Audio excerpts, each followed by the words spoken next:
Well, the fashion world came to Africa last year to find out what's hot in that industry.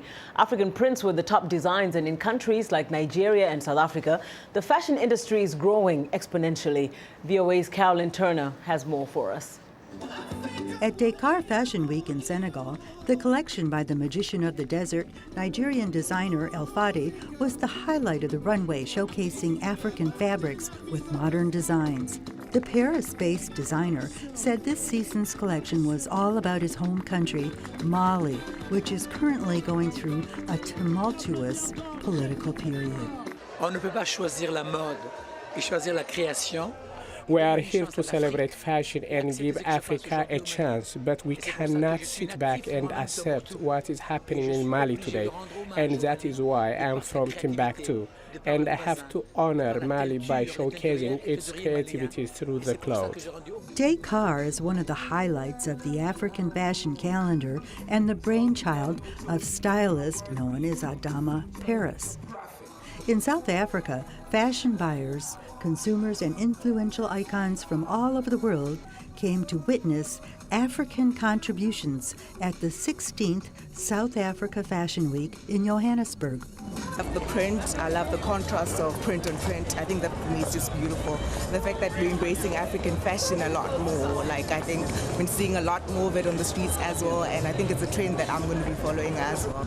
The event brought new life to South Africa's struggling textile industry and fashion market. For decades, the textile industry was a mainstay until cheaper Asian imports saturated the market.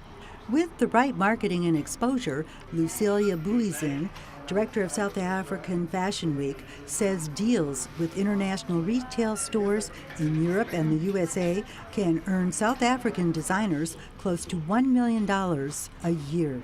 There are a lot of international buyers that are interested in buying, and there are a lot of designers that are at this point in time exporting. But we need a lot of input when it comes to our local design. We do not have fabric, we do not manufacture fabric, we do not design textiles, and whatever we have in this country gets exported. In West Africa, Nigeria hosted one of Africa's biggest fashion events, attracting over 77 designers from 6 continents who came to showcase their work and make business contacts. The Arise magazine Fashion Week, now in its 12th year, attracted international designers like British, Ghanaian Oswald Boateng, who opened his first shop in London's upmarket Savile Row, and models like Aluchi and Alec Weck, among others. Nigeria as a country has an important role to play in fashion, and I think Lagos has real potential. I mean, we all know the wealth of Nigeria, and we all know the population, so it definitely has a place of being an important country in the world. So it's just a question of time, and it's good to be here early. In Ethiopia, the annual hub of Fashion Week attracted 33 designers from across Africa, including Zimbabwe, Angola, Mozambique, South Africa, and the Ivory Coast. But the event was not just an African designers showcase. It's also a platform for buyers and international business leaders from over 20 countries worldwide to meet and swap ideas. In the world's newest nation, South Sudan, the debut of 23-year-old Atang Damash in the Miss World contest went down as one of her country's many firsts. It feels fantastic because, it was the first time for South Sudan at Miss World. And to be honest, people know much about South Sudan as a history of war. So I'm so glad that I took a part of Miss World. Now they know that South Sudan is much more than just a history of war, but it also has intelligent, beautiful youths that are working to bring change to their community.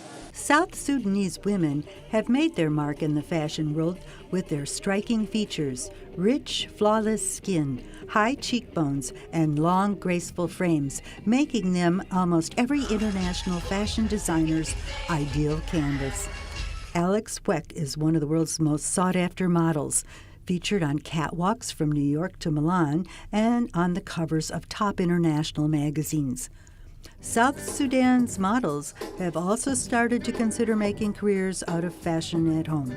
There's even a rise in fashion publications, and industry players are planning a South Sudan Fashion Week. Managing editor for She, South Sudan magazine, Aleko Aguera, says the industry is developing and top exports should create opportunities. Despite the war, we have been good at so many things. We have our top models in so many different fields.